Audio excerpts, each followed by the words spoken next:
Hello friends, কেমন আছো তোমরা সবাই? আশা করি ভালো আছো। আমি আজকে আবারও একটা নতুন রেসিপি নিয়ে এসেছি। আজকে আমি চিকেনের একটা আইটেম বানিয়েছি। আজ বানিয়েছি চিকেন চাপ। খুব কম সময়ে এবং ঘরের মধ্যে তোমরা কিভাবে কম উপকরণ দিয়ে একদম দোকানের মতো বা রেস্টুরেন্টের মতো কিভাবে বানিয়ে নেবে চিকেন চাপ, সেই রেসিপিটা তোমরা দেখে নাও। আর এই রান্নাটা যদি তোমাদের ভালো লেগে থাকে আমার চ্যানেলটি সাবস্ক্রাইব করে দাও। আমি নতুন নতুন ভিডিও বানাচ্ছি। যদি তোমরা আমার পাশে থাকো তাহলে আমি আরও নতুন নতুন ভিডিও দিতে উৎসাহী হব।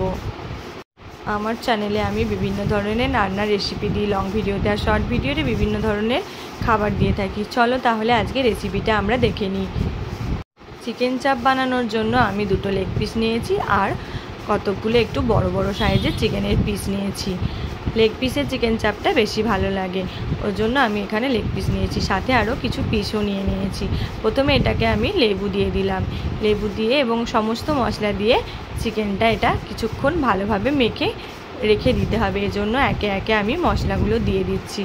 লেবু দিলাম, তারপর এখানে লবণ, জিরে, ধনে, ভাজা মশলা। এই ভাজা মশলার রেসিপি আমি অন্য ভিডিওতে দিয়ে দেব, তোমাদের যদি প্রয়োজন হয় বলো। আর দিলাম গোলমরিচ গুঁড়ো। এবার দেব সামান্য গরম মশলার গুঁড়ো আর দিয়ে দেব বেশ কিছুটা লঙ্কার গুঁড়ো আর দিলাম আদা বাটা।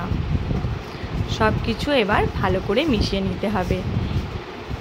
চিকেন চাপ রুটি, পরোটা, ভাত, বিরিয়ানি, ফ্রাইড রাইস সবের সাথেই ভালো যায়।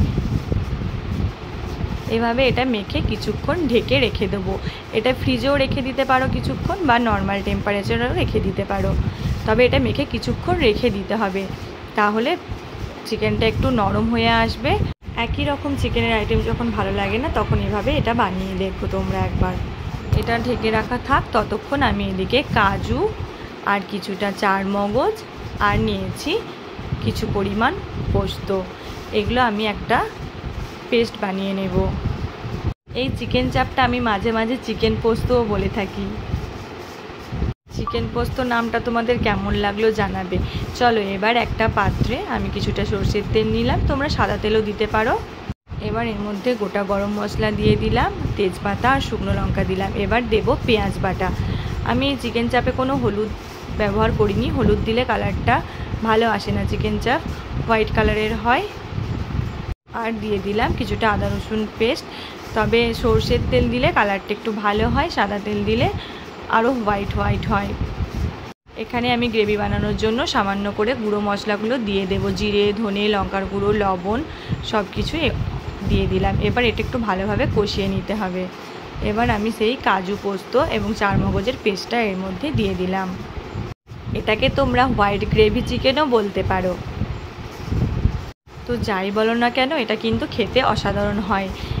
নর্মাল চিকেন কষার থেকে পুরো ভিন্ন স্বাদের হয়। যারা এরকমভাবে কখনো বানাওনি একবার বানিয়ে দেখো কিন্তু। এটা একটু জল দিয়ে দিলাম। এবার এটা ভালো করে মিক্স করে কিছুক্ষণ ফুটে এলো।